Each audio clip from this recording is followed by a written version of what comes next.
أحزان قلبي لا تزول حتى أبشر بالقبول. Dear brothers and sisters in Islam, welcome back to another episode of the Friday Challenge. Today is the ninth day of Rabiul Thani. That's the fourth month of Hijri calendar and in the year 1441. And today is the 6th of December 2019. Today's khutbah is talking about, or the lesson I want to share with us today is about one hadith of Prophet Muhammad about women, which the first part of the hadith reads, Istawsu bin nisa khayran. You should be very, very, very good to your women folk. So you should have respect and you should be good to them. You should be kind to them. These women, nisa, it could be your wife, your mother, your sister, your aunt, any person who is identified as a woman and is in your relatives, of course with extension, not only relatives, but the Prophet of Islam Muhammad SAW told us that we should be very good to them, we should be very kind to them, we should not be rough with them. But unfortunately, even among the Muslims, many people find it difficult to hold to this admonishment of the Prophet Muhammad SAW. They tend to be very cruel to their wives, especially wives, because it depends on the culture. But some cultures, even they are cruel to their sisters. So you see brothers, even if they are younger than the lady, the female child, they become ahead of them, superior of them, and they will be dealing with them very badly. So this is not part of Islam, and this has never been part of Islam. It used to be part of the Arab culture during the Jahiliyyah, during the years of ignorance. But with the coming of the Prophet of mercy and justice, Prophet Muhammad SAW, he told us there are many hadith, there are many of his sayings that it is not part of Islam, and it is not he is not a good Muslim, the person who is being cruel, who is being rude, who is very bad to his women folk. I'm repeating, women folk could be the wife, most especially wife if you are married, mother, sister, aunt, and any other women member of your family. So please, you should be very careful how you deal with your wives. You should be very careful how you deal with your sisters. You should respect them. You should guard them. Yes, you should guard them, but it has never reached a point of beating, physical attack. This is very unfortunate. You hear a lot of stories from the Muslims around the world. You see people hitting their wives, and this is why some non-Muslims or people that do not know about Islam, they think this is part of Islam, whereas this is not part of Islam. This is just their dirty culture of misogynistic behavior towards women. You have to subdue, you have to hold women like slaves or servants. This is not Islam, and this has never been Islam. Prophet Muhammad SAW did not treat his women like this, and you should not treat your women like this. May Allah subhanahu wa ta'ala guide us and guard our women, guard our faith, and help them, those that are in difficulties. Allah help them and assist our men to be rational and not ruthless, barbaric, and ignorant people. I mean, continue to put me in your dua. Thank you. See you next week. Assalamu alaikum wa rahmatullahi wa barakatuh. Yawa da abokan arziki, barkanmu da sake saduwa a wannan shiri na kalubalen Juma'a.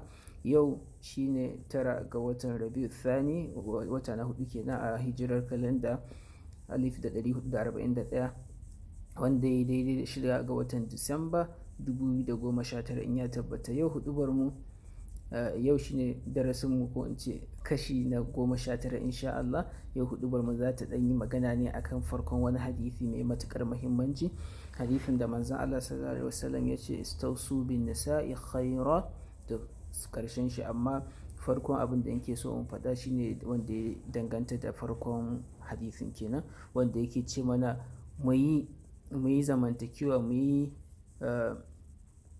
relationship, ko mu yi zamantakewa da matayenmu cikin alkhairi, mu kyautata wa mata dai a takaice kenan. Wa'annan matan za su iya zama iyayenmu mata, za su iya zama ƙannenmu mata ko yayinmu mata, za su iya zama matayenmu na aure, wannan wanda shine ma ya fi tabbatuwa. Matayenmu na aure ya kamata mu kyautata musu. Abin takaici shine za ka samu a waɗansu ƙasashe ko waɗansu al'adu, har da al'adun arewacin Najeriya, shine mace ba ta da ta cewa. Mace an ɗauke ta kamar wata baiwa a gida, aiki aiki aiki, babu ba ta da wani hakkin da za a sake mata fuska ko kuma a ba ta wani zaɓi na kanta. Miji shi yake ɗaukan komai, kuma a zo abun da ya fi takaici shine ma wani lokaci ko ko ce yawanci ma har yakan kaiwa ga duka. Kaga wai namiji ya daki mutum. Mun manta da faɗin manzo Allah sallallahu alaihi wasallam cewa abun kunya ya ƙare, au kama ƙala rasul, abun kunya ya ƙare akan mutumin da zai daki matarsa kuma da daddare ya matso kusa da ita. Wannan ina abun kunya, ina kunyan da fi wannan? Mace ga rauni, maza ko da yaushe sai ku fita kuna cewa mata suna da rauni, ba su da tunani, ba su da kaza. To in haka ne me yasa ba za ku musu uzuri ba? Me yasa ba ku musu uzuri ba? Ƙato da kai ka fita waje, ka kasa fuskantar abokinka, ka kasa faɗa da abokinka, amma ka shigo kawai yar mutane bata ji ba bata gani ba, sai ɓacin rai, sai duka, sai zagi, sai faɗa, sai gatse, sai yatsune, sai wannan duk ba hali ne na musulmai ba fa. Manzon Allah sallallahu alaihi wasallam ba haka yi zama da matayensa ba. Da haka yi zama da matayensa da sun tuni sun gudu sun bar shi, kuma da tuntuni sahabbai su ma sun juya masa baya. Amma manzon Allah ya fi kowa kyautatawa mata, amma mu kuma muna tutiya, muna cewa mu ahlus sunna ne, mu musulmai ne, amma kowa har waɗanda ba musulmai ba sukan yi amfani da wa'annan maganganu, suna tofa albarkacin bakinsu, suna zagin mu, suna nuna mana cewa addinin mu ne yasa muke takurawa mata. Alhali ko ba addinin mu bane. Addinin Larabawa ne da jahilai da maguzawa kafin zuwa musulunci. Amma duk wanda ya yarda da musulunci ya tabbata cewa mace tana da babban mataki, tana da babban stage ko level degree a cikin addinin musulunci. In tana matsayin ya, mahaifinta dole ya ɗauki nauyinta. In tana matsayin ƙanwa, yayanta ko mahaifinta still dole ya ɗauki nauyinta. In tana matsayin uwa, ɗanta dole ya ɗauki nauyinta. In tana da matsayin mata, mijinta hakki ne a kansa. Na haka ta kowace hanya, ta kowace siffa, mace 'yar gata ne. To abin 'yar gata, sarauniya, gimbiya, ita ne ake iya duka har a daka? Ba ma da asuwakin da ake faɗa ko da bakin babban riga da ake faɗa ba, a'a duka kamar wani faɗa. Allah zai saka mata, kuma Allah ba zai yafe ba in har ita ba ta yafe ba. Kuma wallahi duk wanda yake duka ko yake cin mutunci, yake zagi ba gaira ba dalili matarsa musamman, to wallahi ya fara kuka tun a duniya. Musamman in yana da mata fiye da ɗaya, yake gallazawa ɗaya, yake yi wa ɗaya abin kyau, ko kuma duka biyun ya haɗa su yake ba su abubuwan da ba su dace ba. Wallahi ya yi shiri a ranar da shiri ba zai masa amfani ba. Ya tanadi ansar da zai faɗa wa Allah in Allah ya tambaye shi me yasa ya haka. Kuma wallahi matuƙar ba su yafe masa ba, zai sha ɗanɗanon aikinsa. Allah ka gafarta mana, Allah ka kiyaye mu da ba mu yi auren ba. Allah ka ba mu ikon adalci.